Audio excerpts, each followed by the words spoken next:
everybody. On behalf of Acadinnet, let me extend you a very warm welcome to be a part of this program. This is the third lecture of the series, Insights in Science, that we are planning. The first two lectures were on how do we acquire knowledge and how reliably can we compute.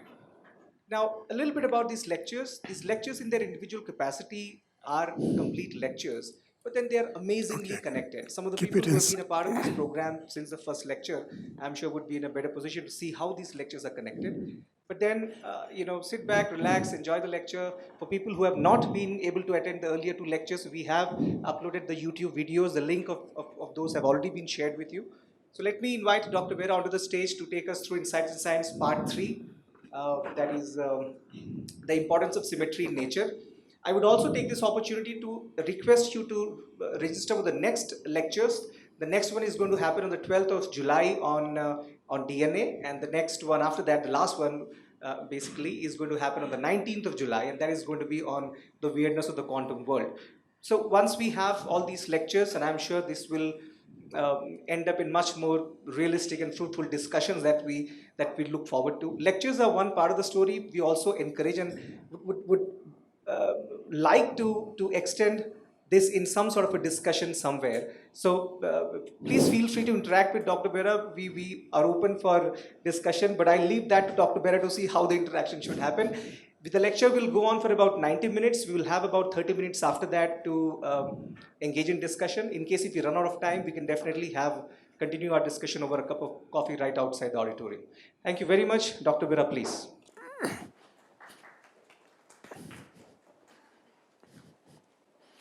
Well, thank you very much.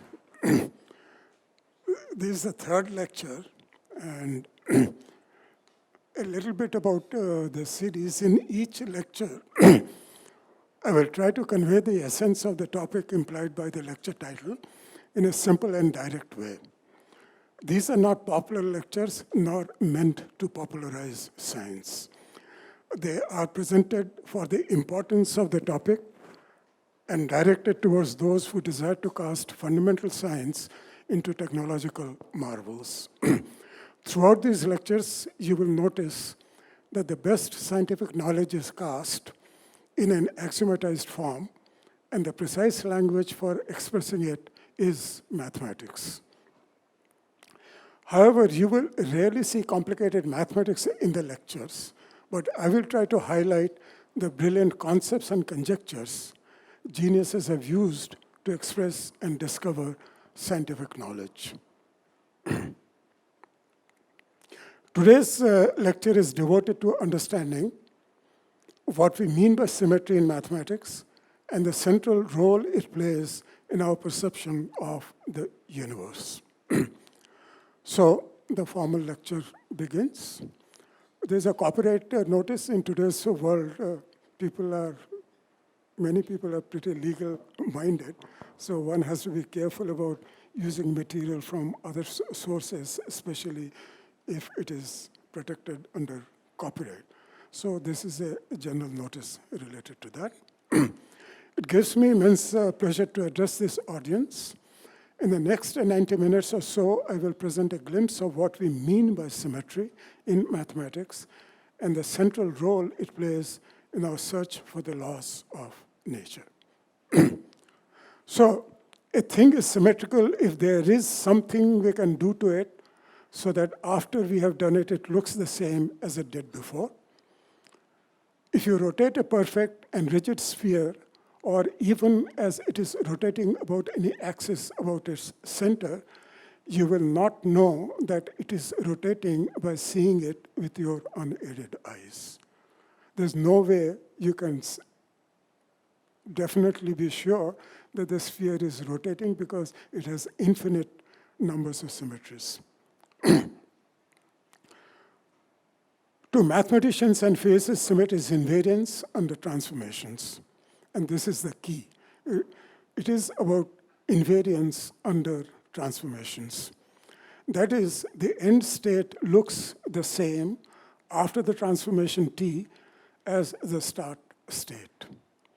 It means if you have something like f of x, then it is equal to f of y is obtained by transforming x through the transformation t, and it will end up having exactly the same template as f of x, except that x will be replaced by y in the template, but the form will remain exactly the same. Okay? In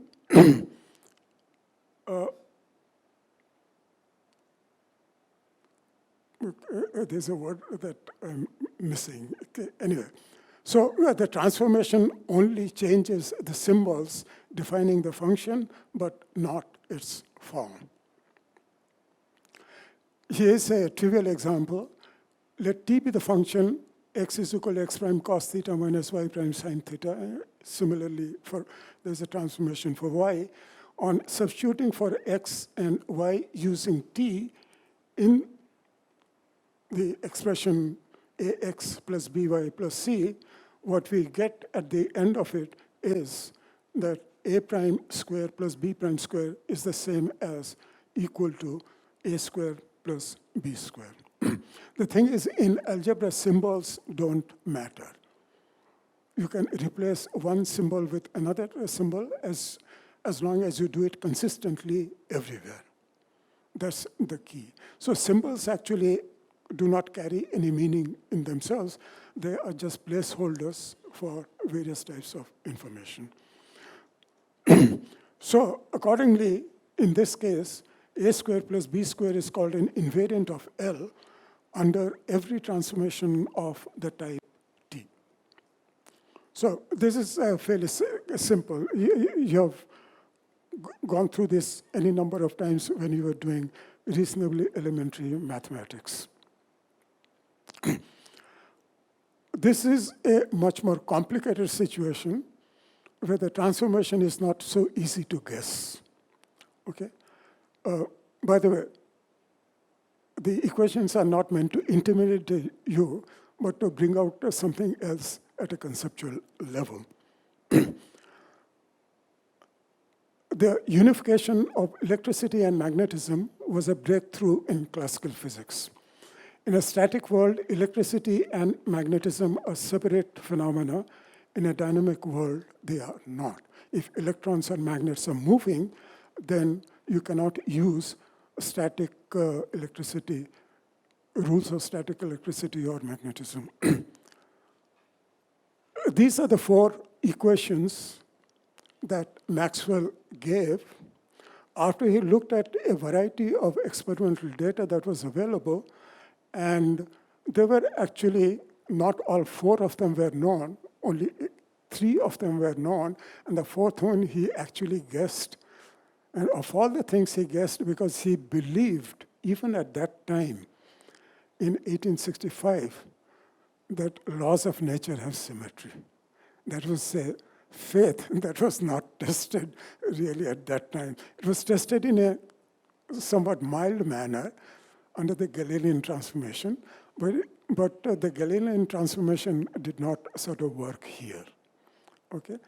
So anyway, this is to show that at one of the cutting edge of theoretical physics, people realize that symmetry is going to play or does play a very important role. Now, in this case, you can get back Maxwell's equations in exactly the same form, except that the variable names just change. Okay? And in algebra, the name of a variable, the symbol with which you represent does not make any difference. And the transformation that does it is this complicated transformation here, where x prime is, and y prime goes through that transformation, z goes through that transformation, and t, which is the time coordinate, if you transform it into t prime, and then you rewrite the Maxwell's equations, you will get back exactly the same form. So these equations are invariant with respect to the Lorentz transformation. Now, this, for quite some time, people were not quite clear as to why this peculiar transformation works. For something like 20 years after Maxwell gave these equations, people were very skeptical whether, this kind of a set of equations, which is not invariant with respect to Galilean transformation. I will come to Galilean transformation a little later. The name may be familiar, but you know the transformation. That this would work. The problem for about 20 years was people tried to show that this set of equations may be invalid in some case or the other. So experiment after experiment, people tried to show that this set of equations can be demolished. Nobody ever succeeded. So after 20 years, people sort of began to think that there is probably some great truth hidden in these equations. And today, it so happens, in theoretical physics, till about a couple of decades ago, we used to name only 2 physicists who were absolutely outstanding. And they were Isaac Newton and Albert Einstein. Today, Maxwell's name is getting added to that list. Maxwell's equations contain 2 constants, epsilon naught and c square, which may be determined experimentally in those equations, okay? And they were experimentally determined. The constant c square is the same no matter what we choose for our unit of charge. So that's very interesting. In any equation, if you change the units, then some of the constants that you take for granted, they also change in terms of values to be consistent with the units. But in this case, it was not so. So that was a very interesting thing to happen. So the constant c squared is the same no matter what we choose for a unit of charge. Experiment showed that c squared is the square of the velocity of propagation of electromagnetic influences.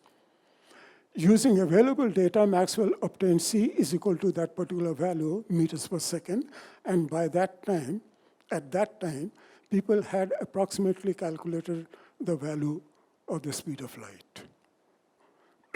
It was not obvious that the coefficient c in Maxwell's equations was also the speed of light propagation, but Maxwell did notice the mysterious coincidence and remarked in 1865, this velocity seems so nearly that of light that it seems we have strong reason to conclude that light itself, including radiant heat and other radiations, if any, is an electromagnetic disturbance in the form of waves propagated through the electromagnetic field according to electromagnetic laws.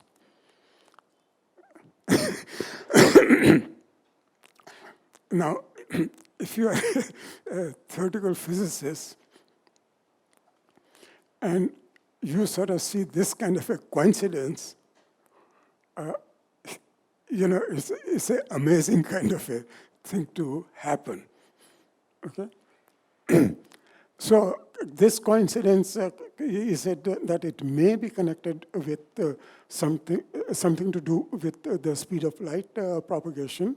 We knew at that time that light is a wave phenomena. Okay, it was much later that we came to know that light is also a particle phenomenon. But at that time, light was seen as a wave phenomena. So you can understand the rest of the things that are included in that paragraph. They would have, in the mind, these things would have got connected. Is it a coincidence that there is the speed of light? If it is not a coincidence, if it's really true that it is the speed of light that is there in the equations, Maxwell's equations, then does it have wave properties? Does it have this? Does it have that? You start drawing analogies. You ask yourself, to what extent can I extend the analogy and bring it to bear upon the phenomena that we're looking at? So numerous experiments have proved Maxwell correct, even at the level of quantum mechanics. And this was actually pretty amazing, because if my understanding of the history of quantum mechanics is correct, then this came as a bit of a surprise, that Maxwell's equations continue to hold in quantum mechanics. An inertial reference frame is a coordinate system which moves with constant velocity. That is, its movement is given by the Galilean transformation, and that is the Galilean transformation. What it essentially means is, the Galilean transformation essentially says that if I'm moving at a constant velocity in a straight line, not in a curved line, but in a straight line, then as far as the laws of nature expressed in mathematics, they are not expected to change in form. So that is why that is a highly intuitive belief that was held till Maxwell's equations came along the way. Okay? The thing was, then why should an electrical charge or a magnet, when it is moving at a constant velocity, and by constant velocity we mean that it is moving at the same speed and stays in the same direction, we don't intuitively expect the natural laws to change. Then why did Maxwell's equations, they fail the Galilean transformation, and yet under the Lorentz transformation, they work perfectly well. So the question was, is there something that needs to be changed? Do we need to change our perception about, say, maybe Galilean transformation? So later when Lorentz showed that Maxwell's equations are invariant under those transformations, where for simplicity shifts in origin have been ignored, and the relative, because it doesn't make any difference to the discussion that we are having, and the relative velocity u is assumed to be in the x direction. Under the Lorentz transformation, time and distance between events may differ among inertial reference frames. However, the Lorentz scalar distance s squared between two events is the same in all inertial reference frames. And therefore, you have this very interesting kind of thing where s squared, this is what we know in terms of Euclidean geometry up to here, and that is what comes in terms of, if you believe in the Lorentz transformation is the transformation that governs natural phenomena, then it is this quantity that remains invariant. So in this reference frame, c is only coincidentally the speed of light. Fundamentally, it is a property of space and time, a factor between time units and length units. That is a conversion factor between space and. So now you can see that starting from this observation, the c squared in Maxwell's equations have some kind of uncanny coincident relationship with a photon. And then you come out that if the Lorentz transformation is the right transformation, then this relationship must hold true. Then what does it say? It's because that says that something that is connected with space and something that is connected with time, some combination of that remains invariant. Or it is that combination that actually makes bigger sense. Okay? So this is the first indication that Einstein had that maybe space and time are connected. They are not disconnected in the way we intuitively assume it to be. And Isaac Newton was absolutely certain that space and time are not connected in any way. Okay? So you can understand the situation as far as Einstein was concerned when he comes up with a result and says that space and time are connected. I have sometimes wondered, I've been asking my friends, if Einstein was born an Indian and he had worked in India under the present circumstances, then I think he would have lost his job as a researcher. People would have said, there's something definitely wrong with your brain to even think that space and time are connected. But that is not what happened, because Einstein fortunately happened to be in Europe at that time. And some of the great minds in physics at that time, they were willing to accept, consider certain weird ideas, provided there was some kind of a consistency in the mathematical formulations that they were providing. Okay? So in this case, Einstein, he was in his early 20s, if I'm not quite mistaken, and he had not yet got his PhD, by the way. Okay? He made this connection, and this paper, along with 3 other papers during that year, each one of them of such value that people have said that if that was the only contribution he had made in his lifetime, he still would have been famous. So he made 4 contributions in 1 year, which was amazingly phenomenal.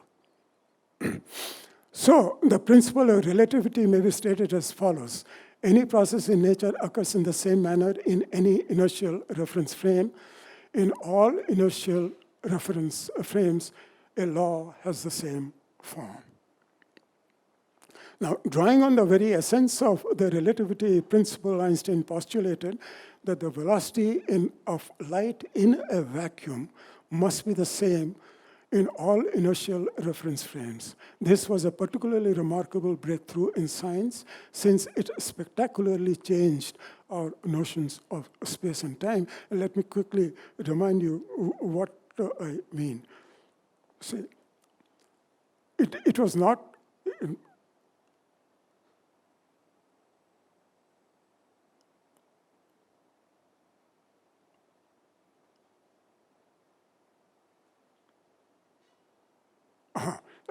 the constant c² is the same no matter what we choose our unit of charge to be.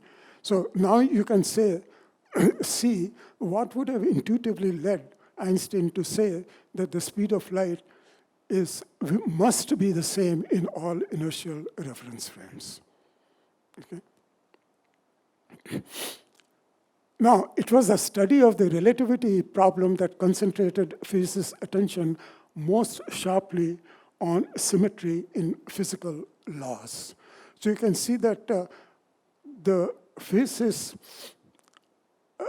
great affection for symmetry is just about a century old.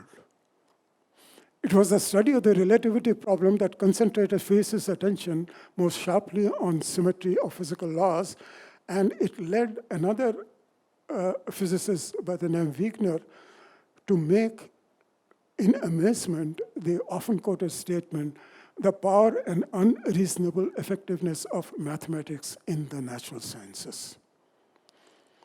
Minds capable of such perceptions tend to win Nobel Prizes. The thing is, if mathematics is the language in which physics is expressed, then if there are invariances in mathematics, then you should automatically expect them to show up in theoretical physics also. It led another famous physicist, Richard Feynman, to comment, when learning about the laws of physics, you find that there is a large number of complicated and detailed laws, for example, the laws of gravitation, of electricity and magnetism, of nuclear interactions and so on, but across the variety of these detailed laws that they sweep, great general principles which all the laws seem to follow. Examples of these are the principles of conservation, certain qualities of symmetry. Richard Feynman won the Nobel Prize in Physics in 1965.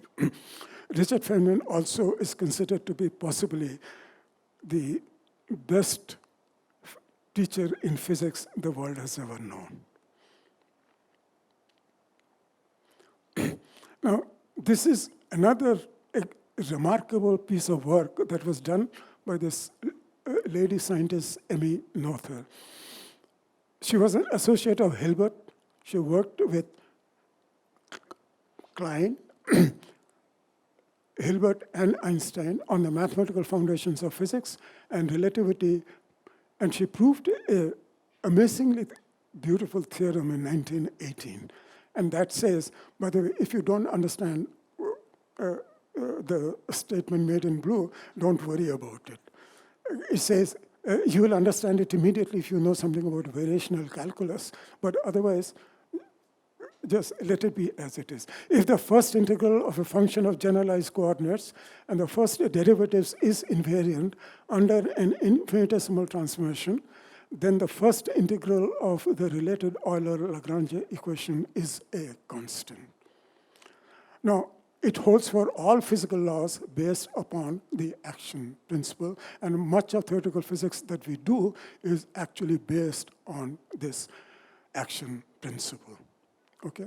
So now you can immediately see that whether you understand what is written there in blue, you probably intuitively would have guessed that it probably plays an amazingly important role in the whole of theoretical physics. In simpler language, what this means is, and this is what you really need to know, even if you don't know theoretical physics, for every observable symmetry in nature, there is a corresponding entity that is conserved. And this is true irrespective of which part of science you're working in. And for every conservation law, there is a corresponding symmetry. So, as I said, it does not matter in what branch of science you work in. And I would even go to the extent of saying, in whatever branch of social sciences you may be in, although people in physics take great objection to social studies being brought under the umbrella of science. They don't like the word social sciences. They think social something, but they are certainly not sciences. But my observation has been, even if you extend the social stuff to come under the umbrella of sciences, even there you will see that if you see something that is conserved, then there has to be some symmetry associated with it, and vice versa. So, what is the action principle? And like I said, if you don't know variational calculus, you just bear with this slide. The action is an integral quantity that is used to determine the evolution of a physical system between two defined states.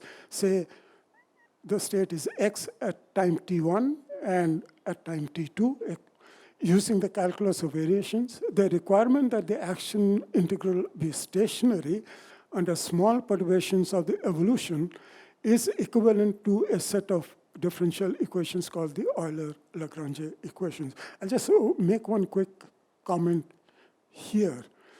What it says, the requirement is that the action integral be stationary under small perturbations of the evolution. This is another way of saying that there is absolutely no way you can violate the laws of nature. In nature, nothing ever happens by accident. Anything that happens, it happens because it is consistent with the laws of nature. Okay? That is actually the heart of that. Even if you try to create a disturbance, you will not be able to create a disturbance, but because nature will not allow you to create that disturbance. Okay, sorry. So if we assume that the function L, the integrand of the action integral, depends only on the coordinates xt and its time derivative dx by dt and does not depend on time explicitly, then the action integral can be written as that. And the Euler-Lagrange equation is then, from variational calculus, that expression down there. And in mechanics, L is equal to K minus V, where K is the total kinetic energy and V is the total potential energy of the system. Now, what happened at this stage was that everybody knew about Newton's laws of motion. They suddenly discovered that what Emmy Noether had discovered was that the Euler-Lagrange equation actually gives you Newton's second law of motion. This is another way of expressing Newton's second law. So you can see something very, very interesting going on. Because this would be considered to be more fundamental than Newton's laws. It says, and is it very surprising that in most of the studies that you have made in physics, you come across something very interesting, that you are dealing with mathematical systems where at t is equal to 0, you state where you are and at what velocity you're moving.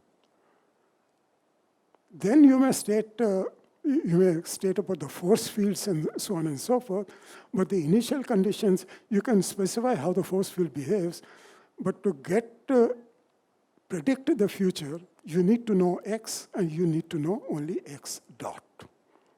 And you can see that those are the only two things that are required here. So this deep connection between Newton's laws of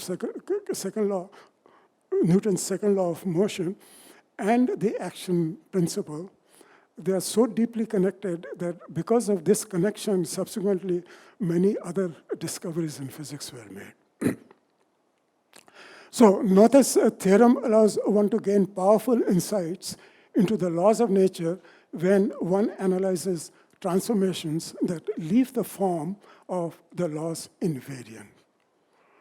The theorem is deeply tied to quantum mechanics as it identifies physical variables that are related to the Heisenberg's uncertainty principle, such as position and momentum, and also time and energy, using only the principles of classical mechanics.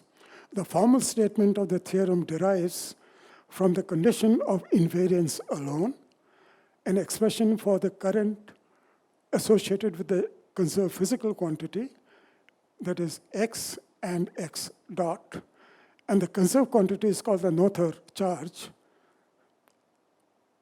and the current, the Noether current, which is defined by the divergence-free vector field. This nomenclature, charge and all that, just to sort of, you don't feel very uneasy about it, is when a charge moves, a moving charge, the amount of charge that moves through a barrier is actually the current. Okay, so there is this, if you take a charge as x, then the movement of the charge is x dot. Okay.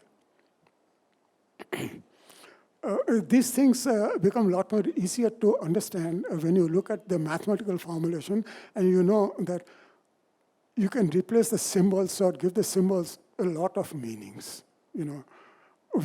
But whatever meanings you give, they must be consistent with whatever phenomena you're studying.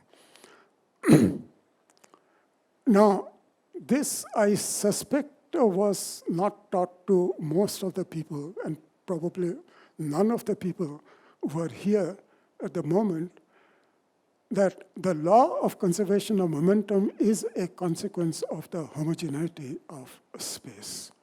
Now, recall that the Galilean transformation depends on that, because it says that if I'm moving at a constant velocity, no natural phenomena will look.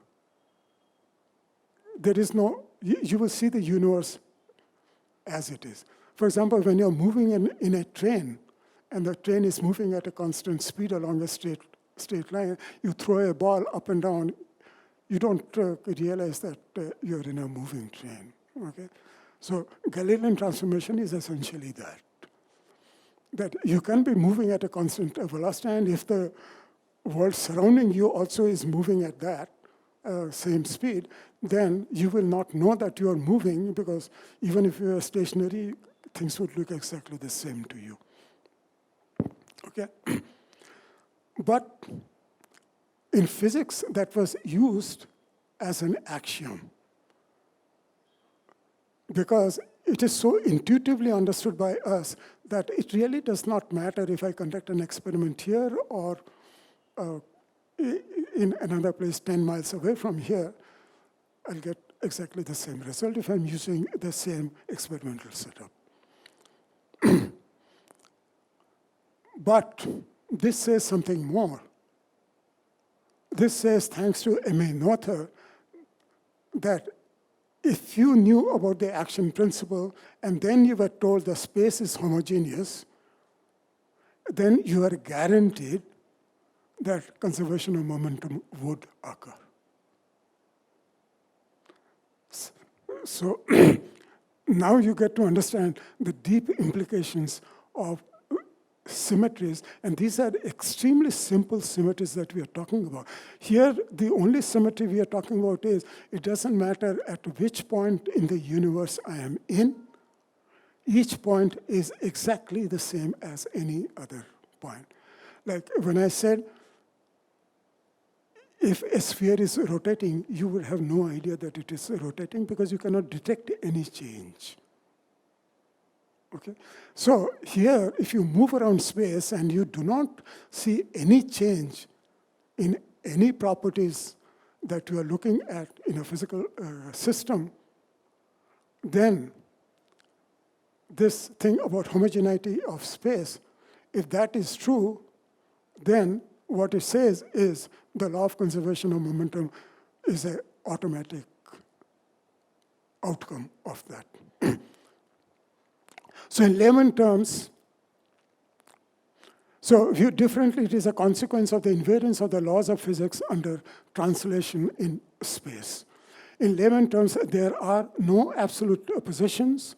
What matters is not where an object is in absolute terms, but where it is relative to other objects. Okay? Now, these are the early stages in physics when physicists began to have doubts, because till this time, if you asked a physicist, their highbrow explanation of what they were doing would be that we are in search of truth. We are in the business of finding out what truth is. Once the results like this started coming out, then the physicists stopped saying that they're in search of truth, because this dawned upon them that if I cannot detect that I'm moving under a Galilean transformation, if I cannot even figure that out, now what is the truth that I'm searching for? Can I actually ever figure out what truth is? So physicists today don't talk about being in search of truth. Okay? They simply do not do that for another very simple reason. Any physicist claiming that, he would be laughed at. Simple. No. Okay, then there is this another thing. The law of conservation of angular momentum is a consequence of the isotropy of space. And this is a consequence of the invariance of the laws of physics under rotation. Okay? So if I'm speaking to you and the whole thing was rotated by some angle, would it make any difference? We know it doesn't. That was the fundamental assumption, intuitive assumption when Newton gave his laws. He started with the assumption that translation and rotation does not affect anything that we are going to say in physics. Okay? So what Acadinnet said is that if it does not make any difference, then you are guaranteed that angular momentum is going to be conserved. Okay? Likewise, the law of conservation of energy is a consequence of the homogeneity of time. That is, you cannot make a distinction between this instant and the next instant, or the next instant, or any instant for that matter. Whether I did the experiment today or I do it 100 years later, the result will be exactly the same. And that is, we were told that as an axiom in Newton's days, that is what nature is. It does not matter when you do it. What Acadinnet said is, if that is the case, then the law of conservation of energy is the result. It doesn't come out of the blue. If time is homogeneous, then energy must be conserved. So what does it all imply? Among other things, a mathematical law of physics involving the x-coordinate of two objects, x1 and x2, may contain only the differences but not their absolute values. The law can have the form f of x2 minus x1. That is, I can measure lengths, but I cannot measure the absolute location of this point, beginning point, and the end point. That is what we cannot do. But I can give you the difference between 2 points, and that I can give it to you in an absolute sense. Okay? Which means that you cannot ever find out the origin with respect to which you can make measurements in the universe. So the law can have the form of this, but not f of x1 is equal to 0 or f of x2 is equal to 0. Okay? So if you come out with a theory and you say that, oh, I have discovered something, f of x1 is equal to 0, and f of x2 is equal to 0, and also f of x2 minus x1 is equal to 0, then somewhere you must be wrong. Because you are, under the laws of nature, not allowed to be able to make those statements. But you are very much allowed to make this statement. Okay? So this is one very, at the very foundation of theoretical physics, we know that we cannot ever, ever know the truth.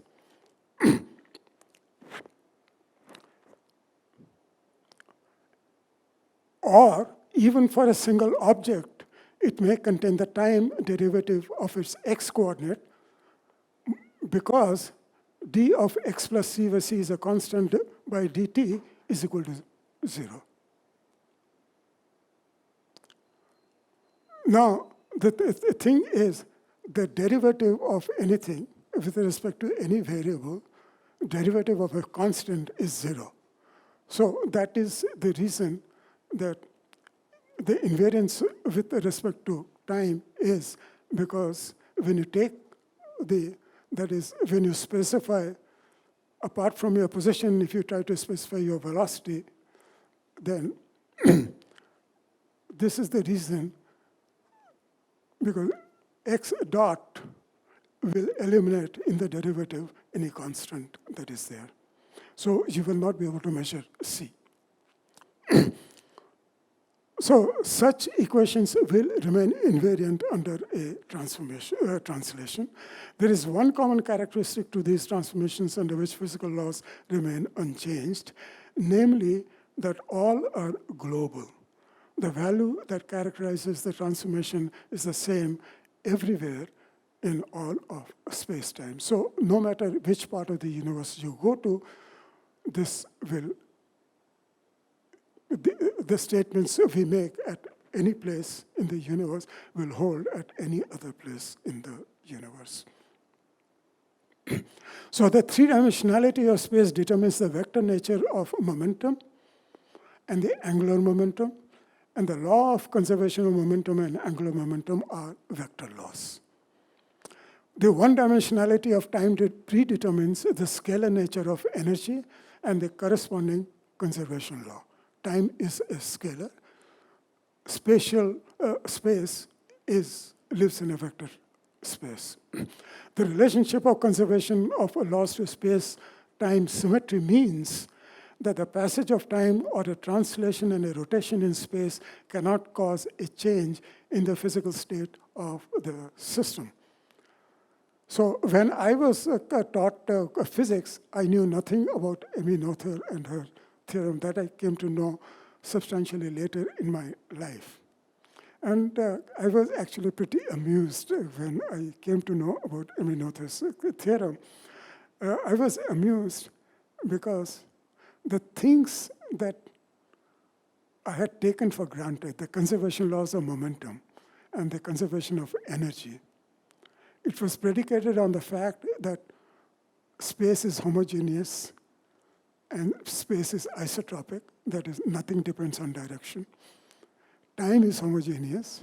These things we had assumed, okay? And we thought that Newton's laws of motion were an interesting discovery. But the fact is what Ramanathan said, that if you just told me the space was homogeneous and this thing, and there was something abstract thing called the action principle, then I would have told you, momentum was going to be conserved and energy was going to be conserved. So it's a very deep insight that Ramanathan provided by giving us that theorem. So the laws of momentum, angular momentum, energy are used both in classical mechanics and quantum mechanics. And that is a very interesting thing because it did not naturally follow that this thing should have existed. So it came as a bit of an interesting surprise that the things, momentum and energy, are conserved both in classical mechanics and quantum mechanics. But in quantum mechanics, well, I don't think in the 5 lectures I'm giving, we will be able to bring out in what way it happens and what are the differences if there is any difference. But I'll just casually mention, without giving any explanation, in classical mechanics, we use things like momentum as a variable. That is, in mathematics, they come as an operand. Okay? They're not operators. Surprisingly, when you go to quantum mechanics, the momentum somehow turns into an operator. There's a bit of a, change in the nomenclature along the way, but the mental image that we have about momentum, conservation of momentum, and all that, those images sort of get translated from one thing to the other. But the important thing is, in classical mechanics, momentum is an operand. In quantum mechanics, momentum is an operator. So far, no experiment has shown that the laws of nature may be variant under translation in time and under translation and rotation in space. If anyone here is ever fortunate to detect even a minute variation under translation in time and under translation and rotation in space, then I can assure you of one thing. If you can show it mathematically and the consistency of what you have done, then you will be considered a genius greater than Einstein, if you can do that. I'm not saying that it cannot be done. It's very different from saying it cannot be done. There is this suspicion that it might be possible, but we do not know whether, after what length of time we might, or whether our instruments would be accurate enough to detect that. Okay? But if ever you can do it under the terms and conditions under which science is evaluated, then one thing I can certainly tell you that you will be more famous than Einstein. It is interesting that Euclid's 4th axiom, all right angles are congruent, in effect asserts the isotropy and homogeneity of a space so that a figure in one place could have the same, that is, congruent geometrical shape as a figure in some other place. Now, once you read this paragraph or hear this paragraph, you immediately realize, oh yeah, whole of Euclidean geometry would go for a toss if space was not homogeneous and isotropic. Because if I moved my drawing of a triangle from here to there, the triangle would look different. The only doctoral student of Paul Gordon, and we came across Paul Gordon in my first lecture when it was my second lecture, I think. When we talked about the Gordian knot, that was second lecture. Okay. So Paul Gordon happens to be a very famous kind of a person, and she happened to be his only PhD student. And Gordon was a great one, telling us these many transformations which sort of, don't change things. So that was a PhD work, and that's not actually very important because as far as I know, her theorem does not utilize any of that stuff. It was said of her that she had a loud, disagreeable voice and a mind of first-rate brilliance. One of her collaborators remarked that she looked like an energetic and very nearsighted washerwoman. More charitably, Hermann Weyl said in Eulogy, the Graces did not preside at her cradle. The reason why this quote has become rather well known is, first of all, it indicates there's a great reverence for Emmy Noether because of not only of that particular theorem, but because of certain other contributions that she made. But it also shows how human we are. Simply because one is a genius, it does not mean that one may not have other characteristics which are not particularly, very agreeable. Okay, so that is also. She was not very good looking. Unfortunately, nature had not given her a good voice. But Hermann Weyl, who's also one very famous faces, he put it in such poetic language. And that is what I think impresses people, that something about a genius was said, which is very human in nature. There's a human shortcoming, so whatever it is. But it is so beautifully expressed. The Graces did not preside at her cradle. Yet what she did not possess, she created when she proved the most profoundly beautiful theorems of mathematical physics. This is what Einstein said about her: in the realm of algebra, in which the most gifted mathematicians have been busy for centuries, she discovered methods which have proved of enormous importance in the development of present-day younger generation of mathematicians. By the way, during that period when she discovered this, mathematics itself was undergoing a fairly major revolution. Emmy Noether, who, in spite of the efforts of the great Göttingen mathematician Hilbert, never reached the academic standing due to her in her own country, mainly because she was a woman, not for any other reason. Her unselfish, significant work over a period of many years was rewarded by the new rulers of Germany with a dismissal, which cost her the means of maintaining her simple life and the opportunity to carry on her mathematical studies. Whatever little she could do was mainly because of the stature and influence of Hilbert, who sort of provided her with the kind of support that she needed to do her research.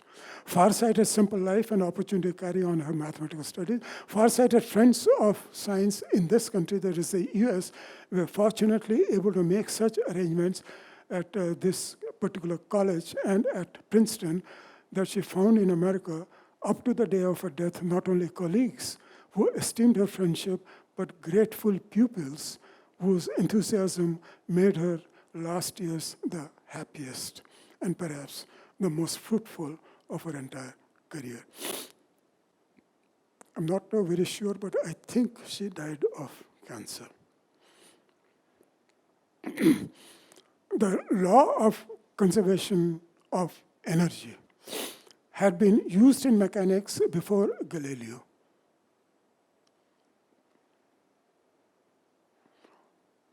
In fact, in the late 15th century, Da Vinci postulated the impossibility of perpetuum mobile.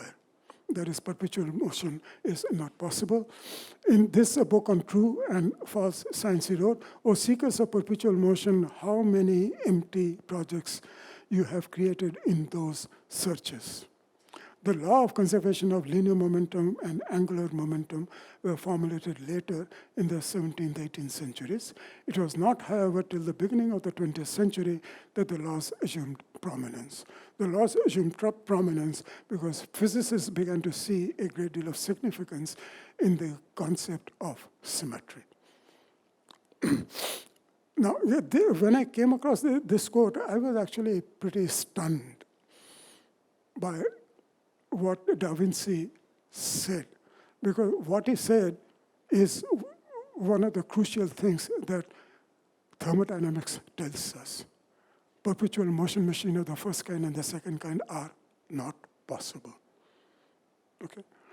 And anybody who tries to disprove that, they always get into trouble. But the reason I was surprised is, in the 15th century, Da Vinci's knowledge of mathematics was probably less than that of a 6 or 7-year-old child. In fact, the understanding of mathematicians during that period was so little that any 8th standard student would be considered a genius in terms of what they know, in comparison to what mathematicians in that period knew. So for him to have perceived this, I have not been able to figure out how did he come to this conclusion, because it would be an amazing thing for a mind to come up with what we today know as the laws of thermodynamics and also the conservation law in Newtonian mechanics. How did he get to this particular result? It's a profound result in the whole of theoretical physics, and he sort of guessed it. The attitude to them changed radically only after it was discovered that these laws were related to principles of invariance. Once this relation had been revealed, it became clear that conservation laws are predominant among other laws of nature. So all these things were beginning to happen while I was, beginning my studies in engineering in the 1960s. So it was just a few decades ago that all these, interesting things were happening.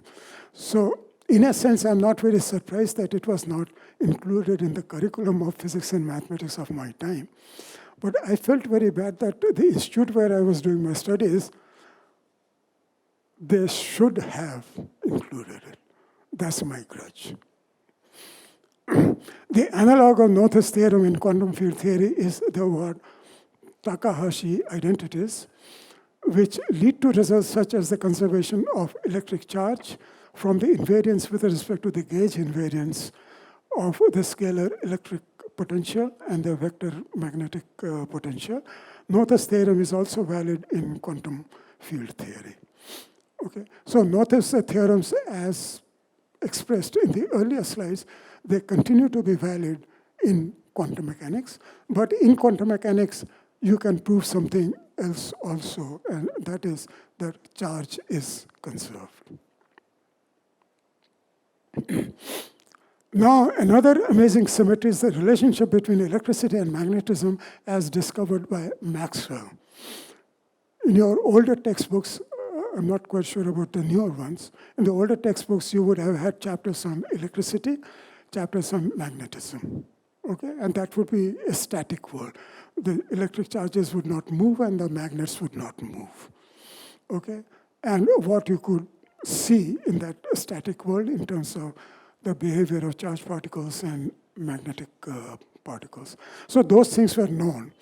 Certain things people began to understand when Faraday started moving magnets and charges, and then seeing that if you do this, then the galvanometer moves. Kind of a thing. So Maxwell then said, okay, let me look at everything that is there, known to us, and let me see if I can make some kind of a unified theory. Okay? When you move a charge and you get a magnetic reading in the vicinity, then you tend to think that some things must be connected, and that's what Faraday thought, and he showed that, yeah, they are connected. Faraday practically knew no mathematics. Okay? And he came up with such outstanding results in physics, especially in electricity and magnetism, that one is left dumbfounded. Okay? But anyway, Maxwell had a look at all the results that were there, and he said, let me see if I can unify them. If they're connected, there should be some equations which are coupled. So there he is. So these three equations were fairly easy to put in mathematical form, consistent with the known results. What he said, there is something missing about which we do not know. And then he boldly said that, look, there is a dot here, and there is a cross here. There is a dot here, so there must be a cross here also somewhere. That's it. There is a curl of E there, and there is a derivative of the magnetic field with time. So there must be, if you believe that there is some kind of a symmetry, then B and E must exchange places. And the mathematical form, in principle, must remain the same. So this is C squared, so you can take C squared on the other side, and it would be the same form of this. This is a constant, so it does not matter. Okay? This was pure, bold guess. And it was based on the belief that there probably is a symmetry involved here. And if you persist, you probably... When I look at results like this, after the fact, I tell myself, now that Maxwell was smart enough to look for symmetries like that, I may think of looking for symmetries like this, but without knowing that Maxwell had done it, I don't think I would have ever even attempted to do that. So, 20 years after Maxwell gave his equations, Lorentz noticed that the equations are invariant under the transformation shown in the box below. Maxwell's equations are not invariant under the Galilean transformation, and that was the reason why people were very skeptical about Maxwell's equations, but eventually they came to the conclusion, especially when the Lorentz transformation came, then they at least knew there is a transformation that leaves everything invariant. Okay, so that was important. So Maxwell's equations are not invariant under the Galilean transformation. Einstein, following a suggestion originally made by Poincaré, then proposed that all the physical laws should remain invariant under a Lorentz transformation. This was a rather bold assumption for Einstein to make, considering that he was likely to be laughed out if he said space and time are related.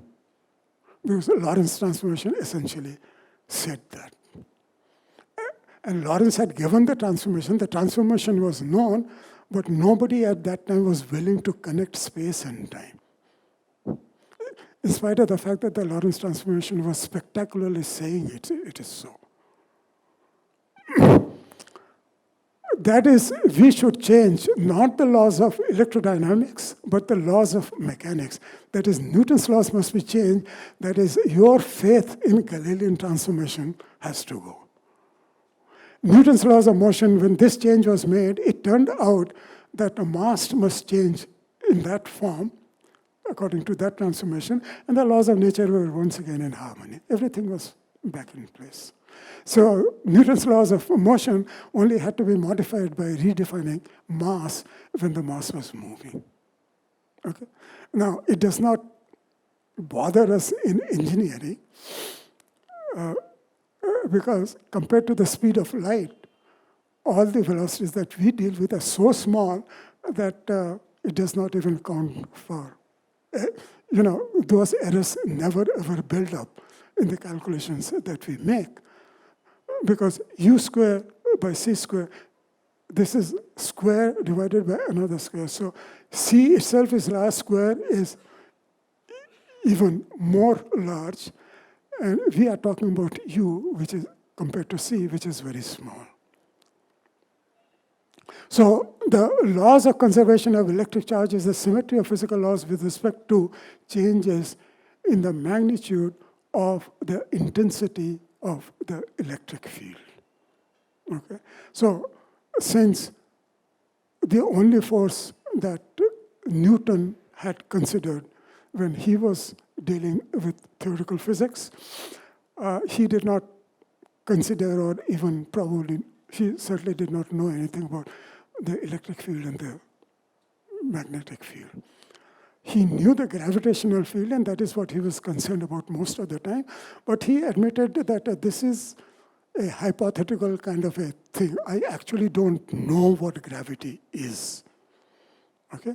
But if you assume that there is something like gravity and it has this mathematical structure, then I can tell you exactly how the planets are moving. And if you sort of jump from there, I can tell you at what speed you're going to hit the ground. Okay? So the reason I give you part of the history of these things is that probably none of you were aware as to how difficult, why it took centuries for people to start from here when your textbook covers it in a few hundred pages and you're supposed to pass exams in a semester. Why did it take centuries for other people to come from there to here to the end of the textbook? You know, it is because in the process, you had to, you were guided by intuition, but you had to continuously check yourself. Is my intuition correct? Am I right? Will the other people I talk to, will they laugh at me? Because my standing in society depends on their not laughing at me.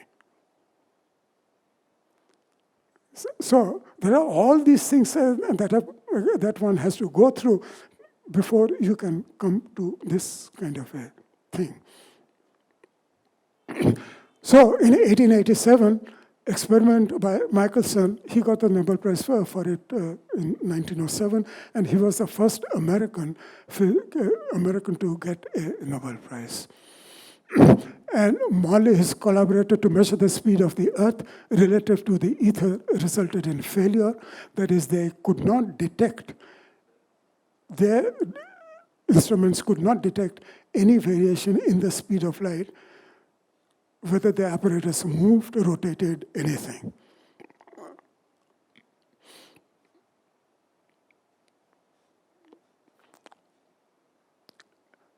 The Dutch physicist Lorentz attempted to explain the failure by assuming, this experiment was done in 1887, and Lorentz attempted to explain the failure by assuming that matter moving through ether experienced a contraction.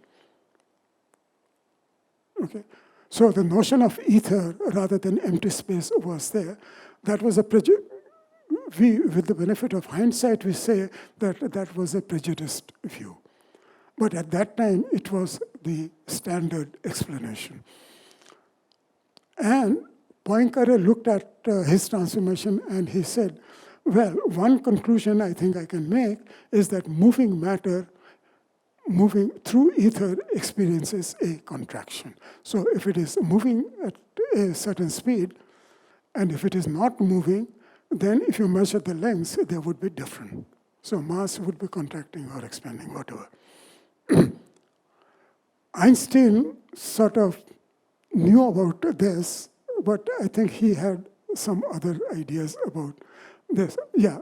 Okay. I said Einstein was in his 20s. At age 26, explained the null result of the experiment through the theory that the Lorentz contraction was not a contraction of a moving mass, but the transformation in four-dimensional space-time. Okay. Now, this is quite an amazing conclusion to come to, that it's not a mass which is changed. It is more intuitive to believe that mass may be contracting. After all, we know theory of elasticity. We know that if we apply a force on a wire, then it does extend. And that is how theory of elasticity came. Okay? So it's a believable thing that the mass might be contracting. But space contracting, time contracting, then that's a pretty dicey thing. So explain the null result of the experiment through the theory, through the theory that the Lorentz contraction was not a contraction of a moving mass, but the transformation in four-dimensional space-time of a moving reference frame, and that the speed of light in vacuum is a constant in all inertial reference frames. This was Einstein's special theory of relativity. Now, this is, if you try to intuitively understand this, you will probably have great difficulty. I have great difficulty. But the result is mathematically understood. What it says is that no matter at what inertial frame you are in, which means that it does not matter at what velocity, constant velocity you are moving in, it's immaterial. To you, light approaching you, you will always see it approaching it at the same speed. If you measure it, it will always tell you it is coming to you at the same speed, irrespective of at what speed you are moving towards the photon. Okay? So, commonsensically, if a light beam is coming at me and I'm moving at the speed of light, I will not see the closure of the distance, the closure happening at twice the speed of light.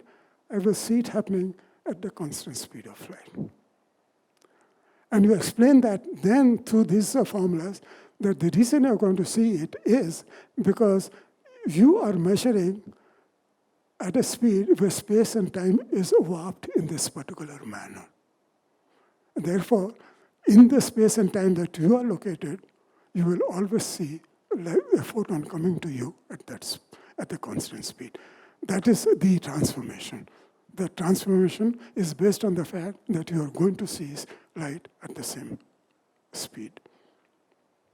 In a subsequent paper, Einstein showed that not only was the four-dimensional space-time transformed in a moving reference frame, but that mass and energy were related in a similar transformation, E is equal to mc square. This is actually, when I went through, I did not understand any of this thing when it was taught to me when I was a student. Mainly because the physics teacher I'm not pretty sure that he knew his physics in the first place. And anyway, I'm not quite sure that there are too many physics professors who can explain theory of relativity rather well. Okay, so but later on, when I went through the derivation that Einstein gave, I was actually pretty stunned. Now remember that this result comes from the symmetry properties of space and time. That mass and energy are related. So very interesting, because in classical physics, mass and energy belong to two different categories. Energy has wave properties in classical physics. Mass has particle properties in classical physics. In quantum mechanics, photon has both wave properties as well as particle properties, and likewise for mass. Mass in quantum mechanics also has wave properties in a certain mathematical sense. Okay, so but this is about classical physics, and in classical physics, people had thought that energy is energy, mass is mass. In your engineering courses, when you studied fluid dynamics, or anything else in the whole of classical physics, except theory of relativity, you were told mass is conserved. along with conservation of momentum and energy, mass is also conserved. Okay? In theory of relativity, mass is not conserved. Energy is conserved. So when you talk about energy conservation, you also have to account for the conversion of mass into energy. Okay? And everything will come out all right. So the electromagnetic field can be viewed as a curvature, not the curvature of space-time, but the curvature of some fictitious phase space. So now, say when Newton gave his theory of relativity, the gravitational force was something that was elusive. What Einstein said is, when space and time warp, then what you get to feel is an acceleration, and it is that acceleration what we call as the gravitational force. Okay? He did not bring in electricity or magnetism into it. But later on, if you go and generalize the forces, then this is what happens, that the electromagnetic field can also be viewed as a curvature, not the curvature of space-time, but the curvature of some other fictitious phase space. That is, you're not looking at space, but some other coordinates, whatever be those coordinates. And that is where Emmy Noether's theorem comes in true. She did not say that X is space or anything like that. Wait a minute, just 1 second. Sorry for the interruption.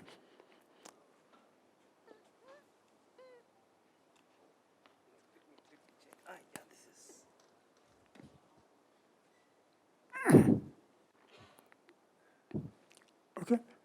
So Emmy Noether actually played a very critical role in sort of filling in the gaps of our knowledge in physics. Things that we thought were disconnected, suddenly she comes up and says, no, trust my action principle. And if that principle holds, then you can deduce a large number of relationships depending upon the coordinates that you choose, that is by generalized coordinates. And the Euler-Lagrange equations. That's it. I wish my teachers had taught me all that when I was learning physics. In a phase space, every degree of freedom or parameter of the system is represented as an axis of a multidimensional space. For every possible state of the system or allowed combination of values of the system's parameters, a point is plotted in the multidimensional space. In classical mechanics, the phase space coordinates are the generalized coordinates qi and their conjugate generalized momenta pi. The special theory of relativity did not include accelerating reference frames, forces or gravity. In considering how Newtonian gravitation might be modified to fit special relativity, he proposed the equivalence principle, that is, Einstein proposed that a gravitational field is equivalent to a uniformly accelerated reference frame. He also realized that the bending of light by gravity would be a consequence of the equivalence principle, which could be tested by astronomical observation. So bending of light, if space was bending, then of course light would also bend along with it. Because unless it bent, you would not see light no matter what inertial frame you were in, you would not see a photon coming to you at the same speed. So he also realized that the bending of light by gravity would be a consequence of the equivalence principle, which could be tested by astronomical observation, and this was actually done by making measurements of a solar eclipse. This was done quite some time ago, and it was then that Einstein became famous, because an experiment proved that light actually bends. Okay? And this bending was observed because the photon was passing near the sun, and during the eclipse, you could set up an experiment where you could measure certain differences in location of the measurement, and it showed the shift was what Einstein had predicted it to be. Okay. Well, the experiments later on were found to be a little defective, so subsequently more refined experiments were made, and Einstein still remained correct. Okay.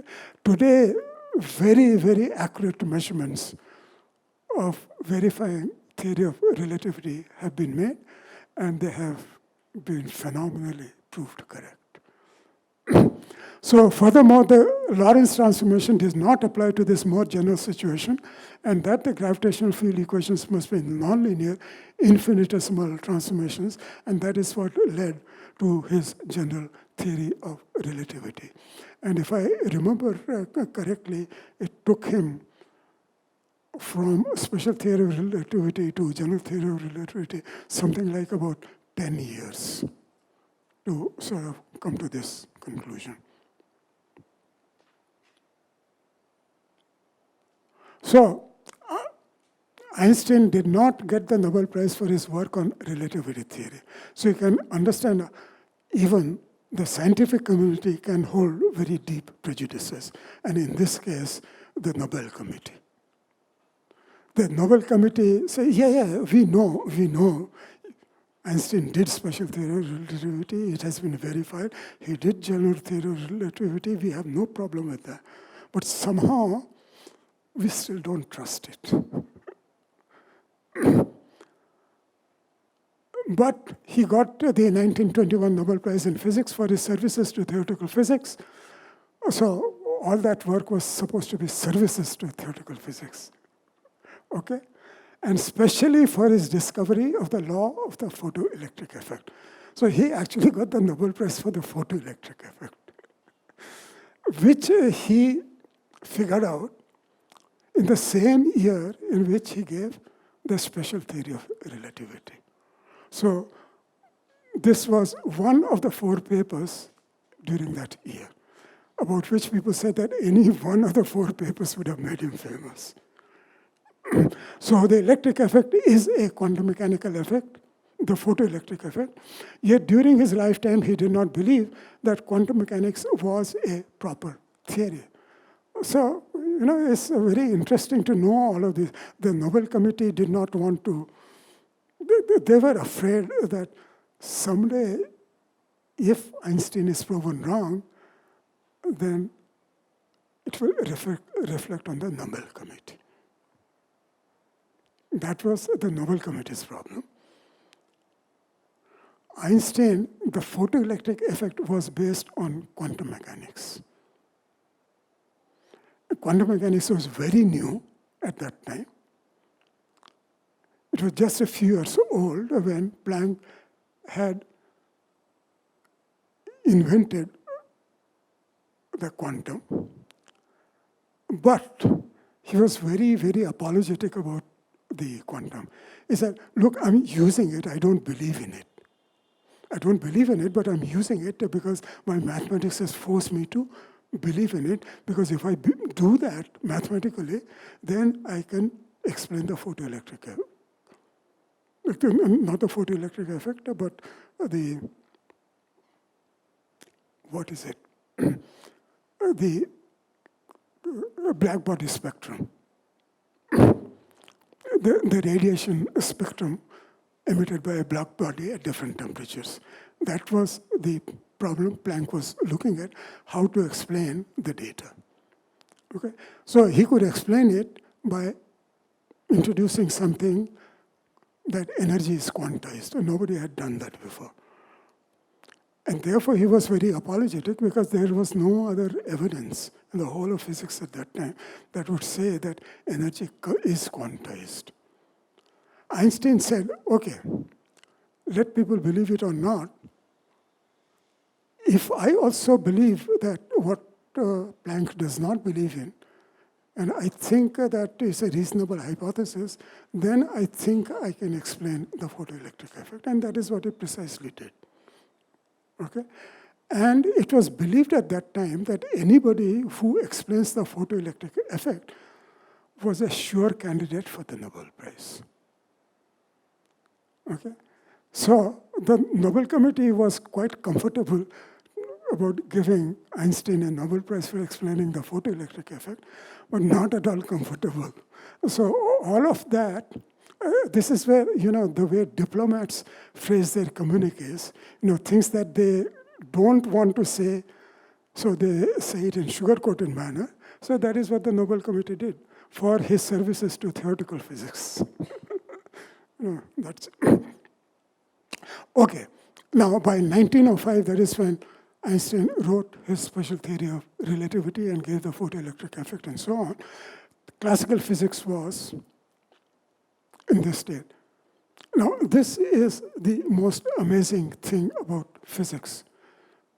And that is that the whole of physics, classical physics, known then, and leaving aside Einstein's contribution after 1905,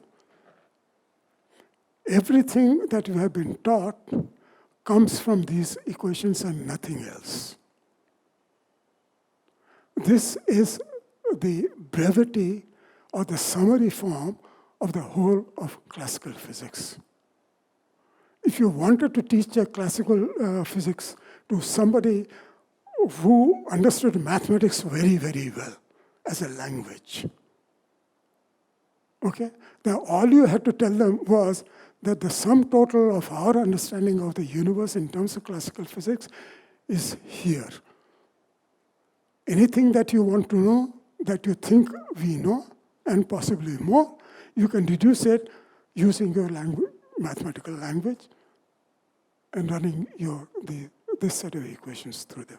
That's it. That is the whole of theoretical physics in half a page or on a single slide here.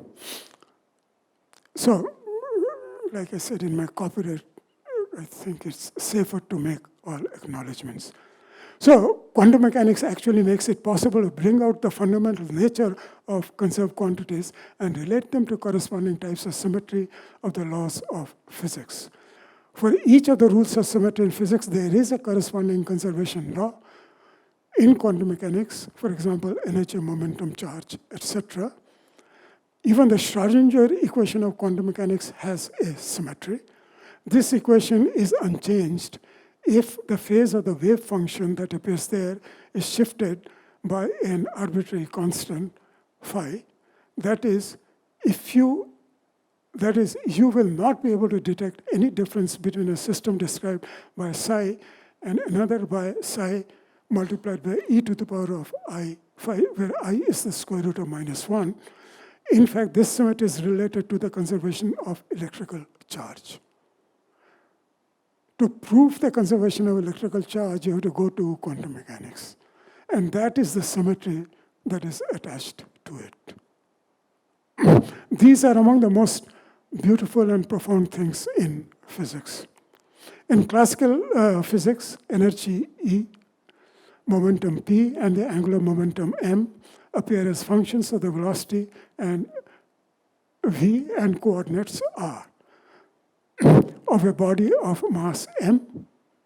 So to know anything about how masses are moving, you only need to know its position at a given time and its velocity at a given time, and the rest you can work out using Newton's laws of motion. From which it follows that this relationship will hold. However, when we go into the micro world of quantum mechanics, the very concept of the velocity of an object becomes unsuitable, and these formulas become pointless. At the same time, the conserved quantities E, P, M retain their meaning, both in classical and quantum mechanics. So this is, if you don't know quantum mechanics, this will appear extremely, what you call mysterious. Okay?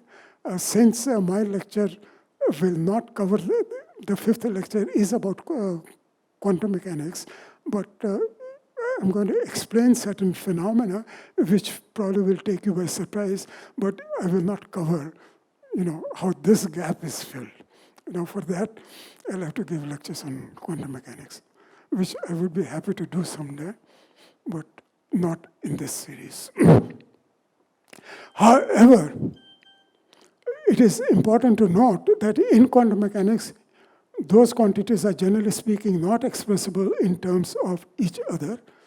The second expression, namely that, does not hold in the micro world, since the micro object has no states in which the values of momentum and coordinates may be specified. Well, to briefly say what this slide contains is that in classical physics, you and I can take a measurement equipment and we can measure the position and velocity of a particle exactly, at least to a great accuracy. In quantum mechanics, you are absolutely forbidden to be able to do that. What quantum mechanics says is you can never ever build an apparatus which you can use on a particle and you can measure both its position and velocity at the same time. You can do that in classical physics, but in the quantum world, you simply cannot do it because the laws of nature will not allow you to do it. It's just that. Okay? So that's why, there's a big gulf between classical mechanics and quantum mechanics. We still have not been able to figure out how to bridge that gap completely. Bits and pieces, we have some glimpses, but we still don't know how to bridge the gap between classical physics and quantum physics. But we do know that when we are quite sure that we are in the quantum world, everything we do there comes out phenomenally accurately. And everything where we know we are definitely in the classical world, like when we send a spacecraft to the moon, we know we are in the classical world. Newton's laws of motion works beautifully. But in between, there is a, where you're not sure in which side of the world you are, whether you're in the classical physics or quantum physics, then there is a problem, and we do not know how to bridge that as of now. So in 28, Paul Dirac wrote down an equation which combined quantum theory with special relativity to describe the behavior of an electron. And like I said, in bits and pieces. So in bits and pieces, this is what happened. His equation had two possible solutions, so one for an electron with positive energy and another for an electron with negative energy. Rather than abandon his equation, he boldly interpreted the electron with the negative energy to imply that for every electron, there must be an anti-electron, identical in every way, but with a positive electric charge. And to postulate the existence of matter, antimatter, was an amazing belief in symmetry in the laws of nature. So when Dirac wrote this equation in relativistic terms, he came out with a situation that said that the equation has two roots. Okay? So which one do you say? One is that you say one root makes physical sense and the other one does not. We have never seen it, so it probably does not exist. It's probably a problem with the formulation.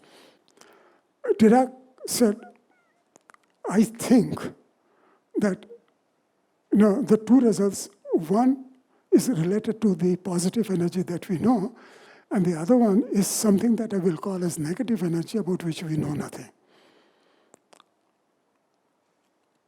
Okay? And the other solution also has a very interesting property, and that is that its charge is the opposite of the other solution. Its energy is also opposite in sign to the other one. Okay?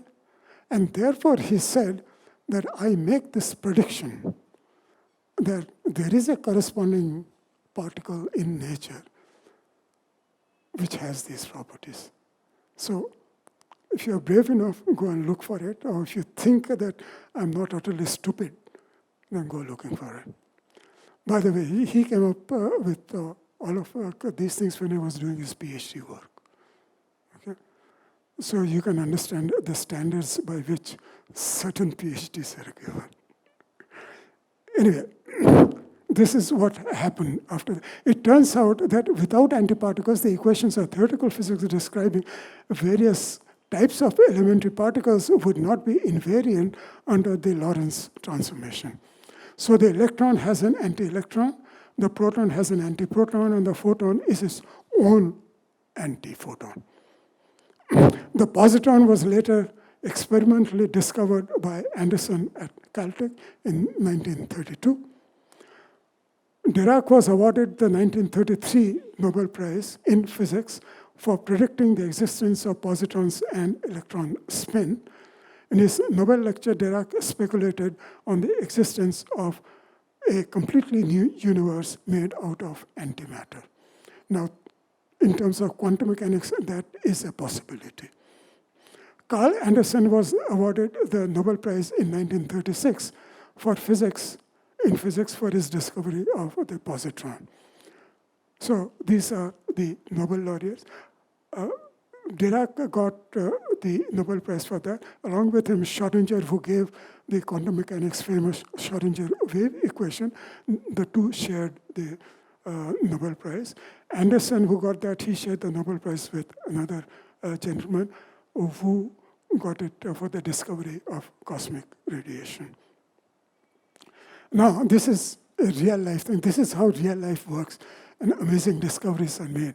Anderson's PhD thesis at Caltech was on photoelectrons produced by X-rays. About Robert Millikan, who got the Nobel Prize in 1923 in an experiment in which he told us what is the charge on an electron, or the mass of the electron, something like that. So he was his thesis supervisor. So when he wrote his thesis, he wrote, "For this I thanked him, but not once during the 3 years of my graduate thesis work did he visit my laboratory or discuss the work with me."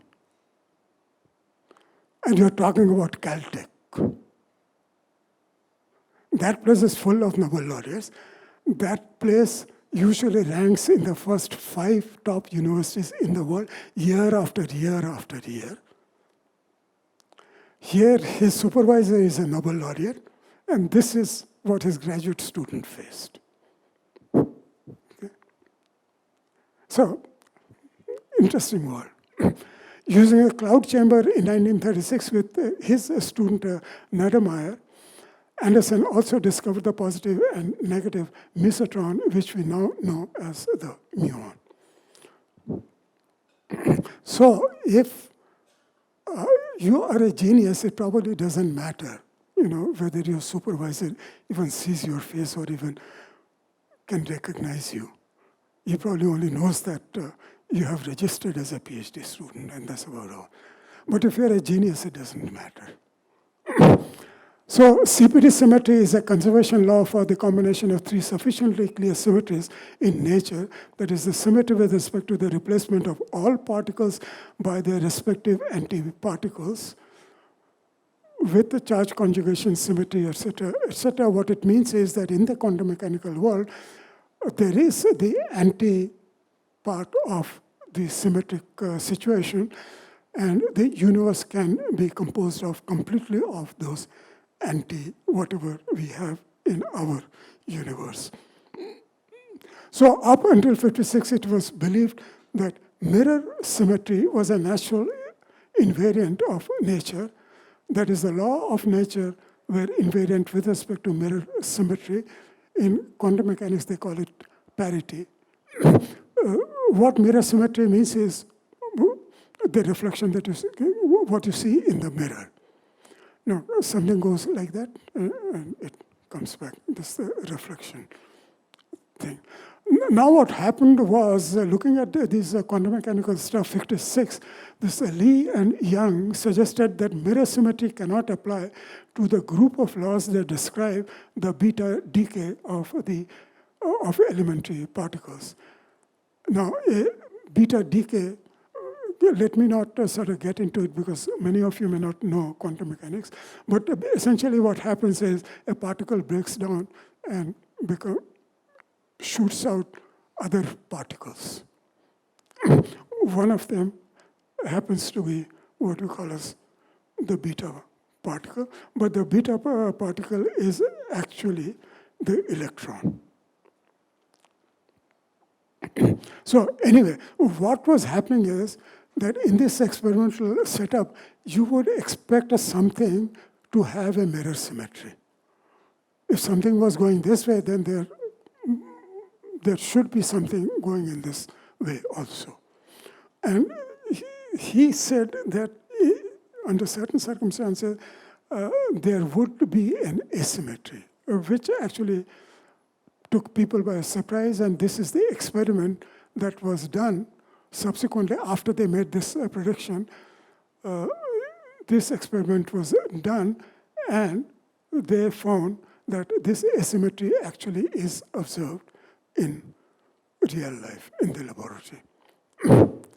So, the Nobel Committee promptly awarded the 1957 Nobel Prize in Physics to Yang and Lee. Breaking of symmetry, you know, it looked like the whole world was going to change. And the Nobel Committee thought that this was an appropriate occasion to give a Nobel Prize. They were among the youngest Nobel laureates at the time. They were, I think, 32, 33, something like that. But there's another interesting human story behind it. In the 1940s, while he was based at the Chicago University's Yerkes Observatory in Williams Bay, Chandrasekhar drove more than 100 miles round trip each week to teach a class of just 2 registered students, and there were these 2 students. Lee and Yang, in 1957, the whole class won the Nobel Prize in Physics. Isn't that interesting? For their penetrating investigation of the so-called parity laws, which has led to important discoveries regarding the elementary particles. Chandrasekhar, a lot of people were baffled. How is it that Chandrasekhar didn't get a Nobel Prize? Because he was deserving of a Nobel Prize for his work in astrophysics. And people were worried. He's growing older, and Nobel Prizes are not awarded to dead people. That's the problem. And he got it in his 80s. And people were getting very worried, you know. If he conks off tomorrow, then there is no Nobel Prize for him. So, anyway, he got the 1983 Nobel Prize for his theoretical studies of the physical processes of importance to the structure and evolution of the stars. And this he did at a very young age. He did it, I think, in his 20s. And there is another very interesting story that is a part of the folklore in physics as to how the thing for which he got the Nobel Prize was ridiculed by one of his research supervisors in his early career, to the extent that his supervisor said that if you continue to argue with me on this matter, I will see that your career as a physicist is destroyed. That is how he ended up in the US. And he joined the University of Chicago, and that is where he stayed for the rest of his life. Okay, so now there is this problem. Lee and Yang said that there is an asymmetry. Our friend Dirac said, go look for a particle. You know, this particle nobody has seen. I think it exists. You found antimatter for the first time. Here it turns out that mirror symmetry is regained if we account for the existence of antimatter. Okay. Matter to the right is symmetrical with antimatter to the left. This has been verified in beta decay experiments using positron decay instead of electron decay. And for example, you take carbon-14 in beta minus decay, this is what it breaks into. And in the beta plus decay, that is when a positron is involved, it breaks into these 2 particles. And this is consistent if in quantum mechanics you say that the universe contains matter as we know it, and it also contains antimatter as we predict it. Now, we know that we have experimentally seen positrons, so we know that the anti-electron exists. We know that the photon is its own anti-photon, so we know that that exists. And subsequently, we now have discovered quite a few of these antimatter particles. Now, this is one interesting situation in molecular biology, which is going to be the subject of my next lecture. There is this stereoisomers are compounds that have the same empirical and structural formulas, but differ in the three-dimensional arrangement of the atoms. In one important form of stereoisomorphism, two molecules have the same structural formula, but one is the mirror image of the other, and such things you call as enantiomers. The existence in nature of left and right-handed molecules was suggested by observations of the rotation of polarization planes. Amino acid molecules in human cells are always left-handed. The right rotating enantiomers is labeled D, and the left rotating as L.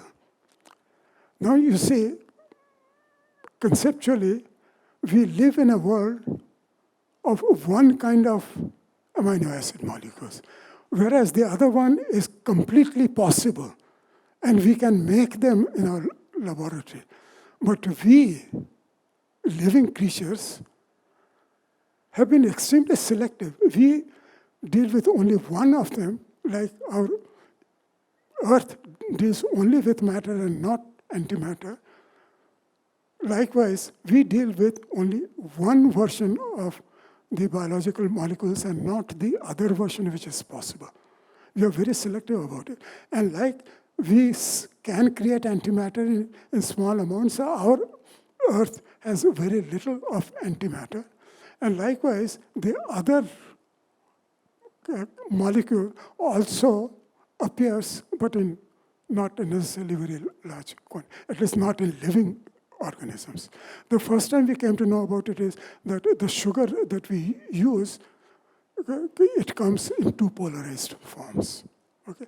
Natural sugar, the sugar that we use, it contains a mix of the two. But the sugars that are in our body is only one variant of the sugar, not the other variant. Okay, now, to give you an example of what is meant is, your left hand and right hand, they have this kind of a symmetry. Your left hand has all the features of this hand, but your right hand cannot fit into the left hand glove. Okay, that's the analogy. So this will fit only in the right hand glove. Okay, so if you were one-handed, then you would have one. You cannot use the glove of the other hand, the other glove for the other hand. Okay, so this is the way molecules are. Structurally, one molecule of the L type will not fit into molecules. They cannot join together. If they were part of a puzzle, they will not fit together. Okay. So Aristotle in his book, The Physics, said that bodies that occupy places that are not natural for them are impelled to move, whereas those in their natural places are not. No natural motion can exist if every point of space is equivalent. And remember, in Aristotle's days, this would have looked completely commonsensical stuff to believe in. He also denied the existence of a vacuum. He reasoned that in a vacuum that is in a uniform space, nobody can say why a body set in motion would stop. For why should it stop in one place and not another? A very neat symmetrical argument. He also refused to accept the notion that time is independent of events. He reasoned quite simply that time cannot exist without change. Well, the simple way I understand space and time, at least in classical physics, is that you need space if you want to distribute matter. Because the two pieces of matter cannot occupy the same space at the same time. That's axiomatic. Okay? So if you want two things, then they cannot occupy the same space at the same time. So they have to be at least separated by distance. Or else if they want to occupy the same space, then they have to do it in a sequence. So either you have to do it in the time coordinate or in the space coordinate. You can do it in both coordinates, no problem. Okay? So that is what Aristotle was about. Newton considered space to be a wide array of things and phenomena. It was three-dimensional, continuous, static, infinite, uniform, and isotropic. He believed that absolute space in its own nature and with regard to anything external always remains similar and unmovable. That is also highly intuitively believed in. In his view, this time was also absolute and independent. He regarded it to be the receptacle of events, and that the course of events did not affect the flow of time. Time was unidimensional, continuous, homogeneous, and infinite. Historically, theorists in natural sciences, and particularly in physics, have preferred those theories which stand out as having logical elegance and beauty. Beauty is subjective and has no rigorous value, but the first quality is objective to the extent that it can be used in practice. In addition, they prefer simplicity, which is again subjective. So, if you really want to be a good researcher, this is a very important thing to do. Whatever you are looking at, look for simplicity, look for beauty, look for symmetry. And you have seen examples of all of them in the slides. Okay? So, to begin a branch of knowledge, you have to go by certain kind of instincts. Okay, we have not figured out how to discover knowledge without starting with some kind of assumption that we think will hold. So in the 20th century, physicists have one may say, been obsessed with invariances that govern nature, seeing in them both beauty of symmetry and deep simplicity. One naturally wishes to select the conserved quantities as the physical quantities with which to describe nature. Another way of looking at the laws of nature is that they are laws of prohibition. That is, they prohibit any phenomenon that would change the conserved qualities. Today, physicists look for as many symmetries in nature as they can. It is a guiding star in their speculations. Lack of symmetry, when intuitively expected, brings a troubled look on their faces. When we identify an object in spite of distortions, additions, and deletions, we do it on the basis of some invariant qualities of the object, that is, we identify them on the basis of symmetry. I mentioned it to some people earlier that I and my colleague who introduced me, Sunish, we are embarking on an AI project. And the reason we are embarking on an AI project is we had to look at a lot of other AI projects, and we believe that almost all of them are going in the wrong direction. And therefore, it doesn't make sense for us to sort of get into that. But as a guiding principle, the 5 lectures that I'm giving will tell us what is the mental framework using which we are now getting into AI. Okay? You've seen extraordinary things happen. The only thing that people have assumed is something that is amazingly simple. And yet, in those amazingly simple things, we have sometimes gone wrong. Newton thought space and time are separate. Einstein said, no. You know, it looks like that. Our common sense tells us that, but it's not really so. So when we start from something that basic and then come to where we are today, you look at the path, the journey that the researchers had to take place. That should teach you a lot about how we go about discovering knowledge today. AI is about machines discovering knowledge. So prima facie, any AI team which does not understand the evolution of how human beings acquire knowledge, you cannot ever instruct a machine to do that. You can look at a lot of problems and you think that you're going to solve it, and some of the problems I know they're going in the wrong direction because I can quote you theorems and laws of nature that will prevent you from getting there anyway in the first place. Okay? But it would take a long time to explain it to somebody. They do not have the kind of background that I have, so discussion is not a particularly viable thing. Okay?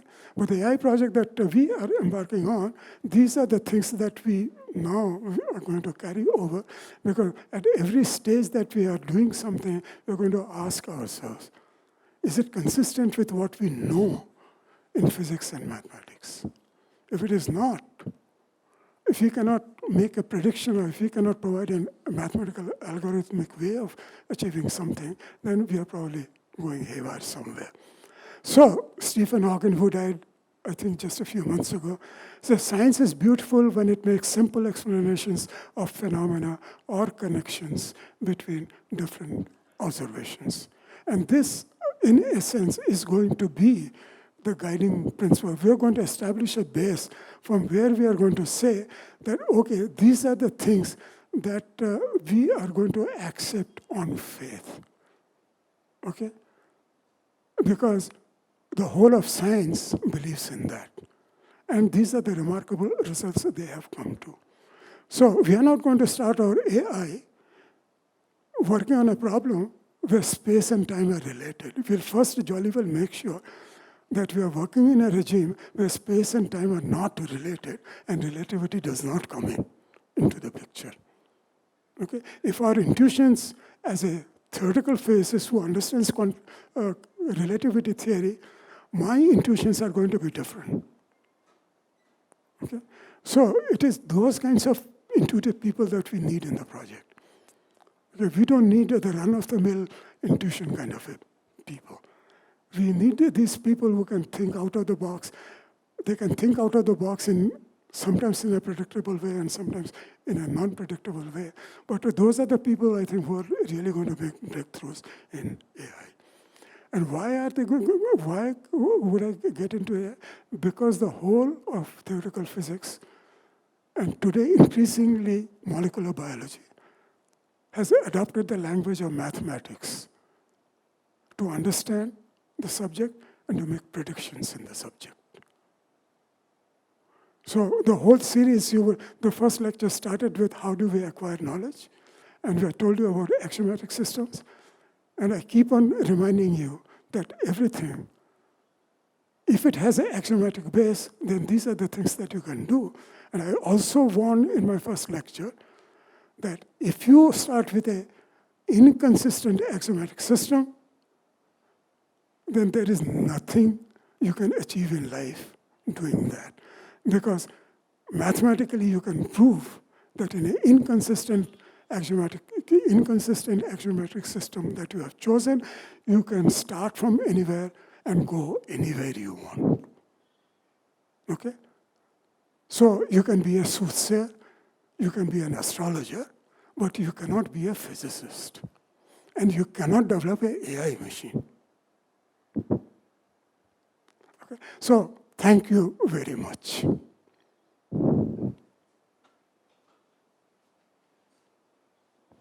Any questions?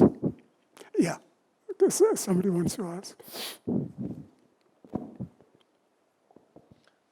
So, you discussed about Chandrasekhar's work, and and I had the privilege to study under Professor Shiv Vishwanathan, who was a famous social scientist from the same family, which gave India 2 Nobel laureates. And one of the works of Chandrasekhar was about nuclear physics, and he has written the things that went wrong with the nuclear science in India. I was born in a Department of Atomic Energy institutions, and working in the climate change sector, I have been doing some research in the nuclear science also. The thing that I want to ask is, what is happening with the nuclear industry? Why is it not able to achieve symmetry? Okay, I probably informally would take up questions like this. The objectives of the lecture series is not enter into discussions of this type. In a scientific forum like this, what I'm going to concentrate on is how do we build knowledge where we can make predictions. It is not about why the government failed or why the community failed or why the society failed. That is not the objective of these things, and that is not the kind of thing I even study very often. I do so sometimes to get an understanding of certain other things, but not in the context of science. Okay? So if there are questions that are related to science that we have sort of come to understand, and if you find a logical flaw somewhere, that would be something that would interest me enormously. Because a logical flaw, if you turn out to be correct, and if you are also gifted enough to pursue it to a conclusion, then the chances are that you are probably heading for a Nobel Prize. And that is the reason I would be interested in trying to answer a question of that type. Okay? But anything else which sort of, gets into opinions, my opinions versus other people's opinions, which lead nowhere, this is not the forum for that. Okay. I'm not getting into the opinions and society of things. Yeah. Because why nuclear physics is not working in India? Not in India. That was the part of the question that you wanted. It is not the question I would want to answer. I may have my own views about why it has happened that way, but it is not something that people need not necessarily agree with me. Yeah, but I'm not asking this. What I was asking is, so we saw what happened in Fukushima. And I think that has nuclear designs reached symmetry to a point that the world can think things differently, but as a scientist. In your question, I don't see any scope of symmetry coming into the picture. The symmetries involved in quantum mechanics are very, very well known. And there may be other symmetries that may get discovered. But those symmetries have nothing to do with the accident you're referring to.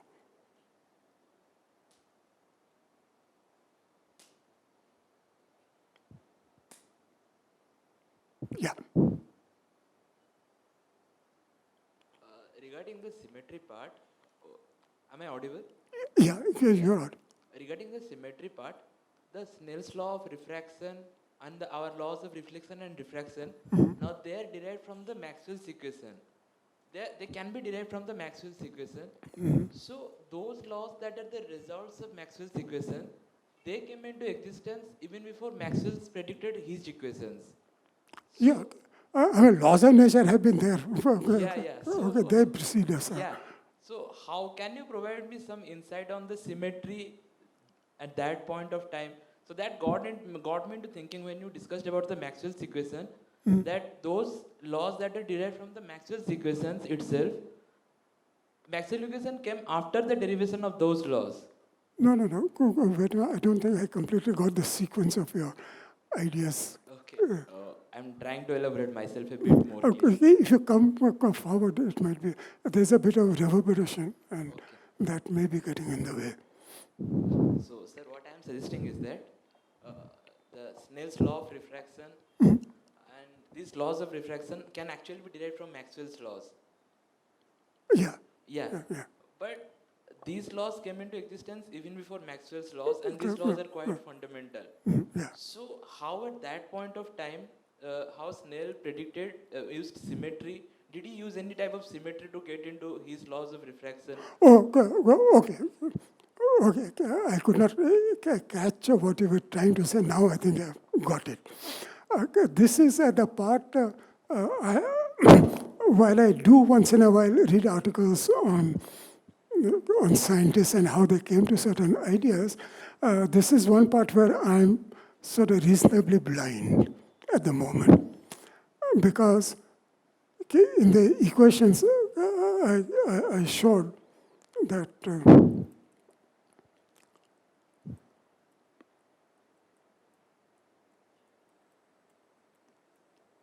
it was this boxed equation that he came up with, saying that some symmetry must exist. Now, you have to understand, there's a little bit of the story that I know of, but it's not the complete story. Faraday knew nothing about mathematics. Okay? Yet, he is the one who came up with the notion of a field, the electric field and the magnetic field. The notion of a field did not exist before that. Maxwell was a very good mathematician. And he somehow caught on to this notion of a field, okay, which probably has to do with, you give me a function in terms of space-time, and then I can give you values of the function at different points and so on and so forth. That would be something like a field. Okay, and he said that, well, whatever Faraday has been talking about, I think I can cast all of that in a mathematical form, which he did. This is not the original form, but it was later refined into this compact form. Earlier, I think there was some 13 equations or something like that. So in vector form, it comes out to be very neat. When Faraday came to know about it, he also was amazed, because he did not think that what he knew could be cast into mathematics in this kind of a form, and that too, so compactly. So now, obviously, being a mathematician, he was used to connecting the real world in terms of mathematics. After all, Newton had already shown how to use mathematics to say something about the world, in fact, about the universe. Okay? So Newton's Principia Mathematica was the first important book that said that you can look at the universe using mathematics. Okay? Maxwell came later, and therefore this idea of using mathematics, Galileo had said earlier that you should look at the universe from the eyes of a mathematician, and so this tradition had come, but it had come to a stage where a rather complicated situation had to be dealt with, and Maxwell sort of went about it. He could construct the story based on available experimental evidence, only 3/4 of the setup, and he said, well, somehow it looks like there has to be some symmetry. Okay, so there is this curl here. So for the electric field, maybe there should be a curl there for the magnetic field also. Okay, now these are sometimes very inspired guesses. Okay, it is not the kind of thing that many of us would try. Some of us now, with the benefit of historical hindsight, we might try this kind of a thing. Okay, and I'm sure some of you, if you are doing a PhD, you probably will have this somewhere at the back of your mind when you're trying to generalizing something. You might say that maybe if I bring in some kind of, make this equation I'm dealing with, make it symmetrical, then I may discover something. Okay. So by that time, this notion of symmetry had been around for some time. Okay, and I think, how the brain sort of latches onto certain things and people make certain attempts, I do not know, and nobody knows. But he made this kind of thing, and it succeeded. The important thing is it succeeded. The other event where somebody did reluctantly against his intuition, and that was Planck. Planck said that unless I quantize energy, I cannot fit the black body radiation data. Okay, he did that, and he said, how can I tell the world that I quantized energy? People will say, what do you mean, quantize energy? Okay, so, yet, by the way, Planck eventually got the Nobel Prize for that discovery, for the notion that he was the first to say that energy should be quantized. Planck also, for quite some time, kept a public distance between his idea of a quanta and he as a physicist. He did not want the quanta idea to be attached to his name because somehow it did not look very, creditable. It was only when people like Bohr and Einstein and all that started explaining phenomena which classical physics was completely unable to do, and it would have been impossible for them to do, that people did not say that, quantized energy is a rubbish idea. People said, it may be a rubbish idea, but it works. Quantum mechanics rose from level to level, not because people had developed a great deal of faith in it, but it was working. It was able to describe the orbits of the electrons in the hydrogen atom, subsequently in other atoms. It was able to tell you how chemical bonds happen. It was able to tell you a whole lot of things. Okay? So eventually people came to say that, you like it or not, whether you understand it or not, mathematically, if you agree to the principle of quantization, then everything works. And at that level, we have no instruments to make any kind of a measurement. Okay? We can only go by the results of what the Schrodinger equation says, and then what the measurements say. The measurements are all classical measurements.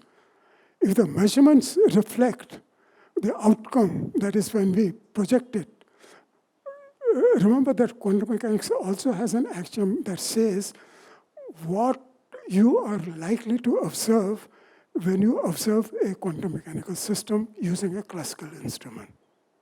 It says that. So that is how we know that quantum mechanics works. And it works with phenomenal accuracy.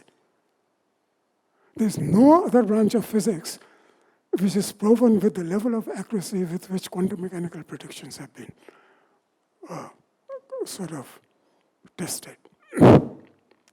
So the answer to your question is, to me it looks like, you just have to have a brain that sometimes comes out with a burst of something like this, and you must have faith in yourself, and you must be able to persist. Einstein persisted after he got the Nobel Prize in General Theory of Relativity because he wanted an equation that would describe everything. He failed. Nobody has succeeded so far. And Einstein also said that it is better that people like me, who are old and famous, struggle with a problem like that. It is not a kind of problem that should be given to a PhD student. Because he may never get his PhD with a problem like this. So we make our own judgments. What we do not know is how many other people who made tremendous efforts, but we know nothing about them because they never succeeded. We only know success stories. We don't know anything about the people who failed, unless they were already famous, in which case, it's nice to know about their failures also. But if they have nothing to show as success, then we never get to know about them. And the world is full of those people. So, yeah. What is measurable is very less. The antimatter. So where is the symmetry in that? No. What quantum mechanics says is, for example, if you build an atom or a molecule completely of antimatter, completely of antimatter, then you will get you can have a universe like ours where only antimatter rules. Okay? The symmetrical part, while you will not see it on Earth, but it does not preclude that in some other planet this is not happening. That if you went to that planet, you would, because matter and antimatter, when they get together, they become pure energy. So you will vanish. Okay? But what the theory says is that an entire universe or a planet on itself, by itself, can be composed of completely of antimatter. Okay? So that is the situation we are in. But if the two entities get together, there's going to be explosion.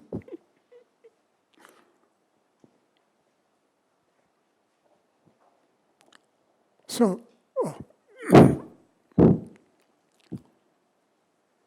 yeah, I think.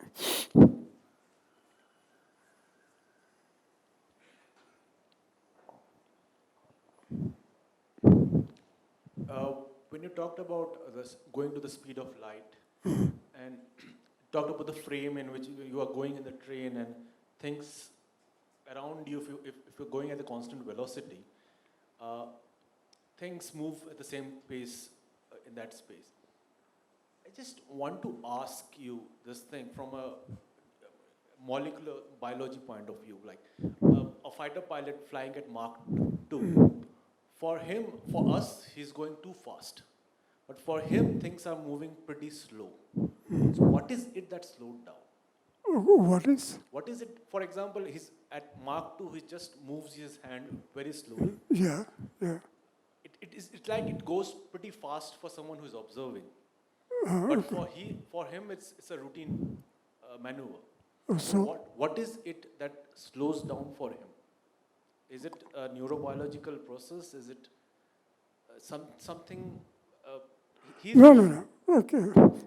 First of all, I think there are some wrong assumptions behind the question that you have asked. Okay?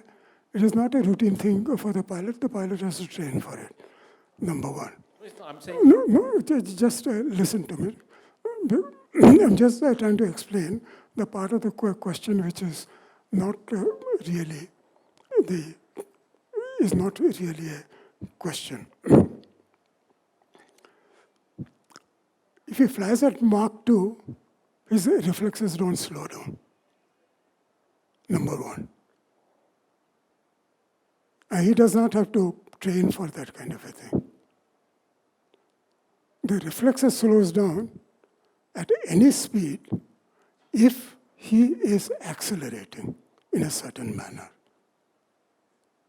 It has to do with the effect of acceleration. It has nothing to do with the speed, unless that speed is responsible for creating that acceleration. For example, if he's taking a turn at a certain speed, then the centrifugal force depends upon the speed.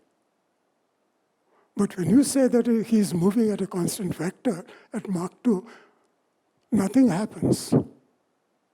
Other than the fact that he's moving through an atmosphere where the air through which he is passing, that reacts in a certain manner to the speed of the fighter aircraft. In which case it might at Mach 2 be generating shock waves and things like that.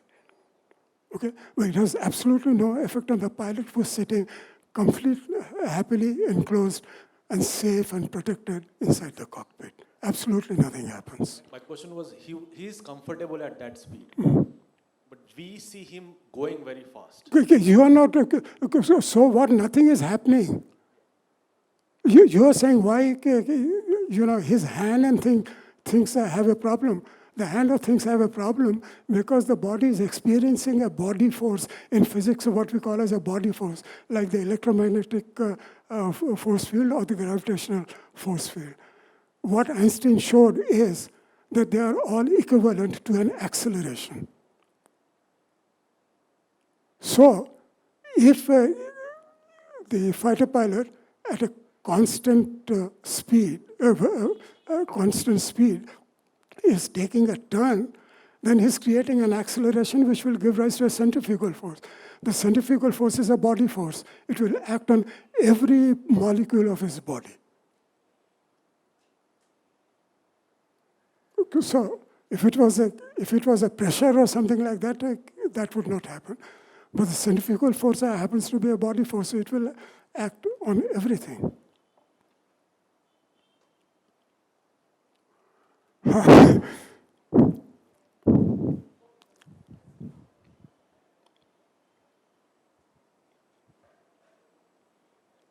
Okay, I think I should say thank you once again to all of you. Thank you for your patience. I hope to see you in the next lecture.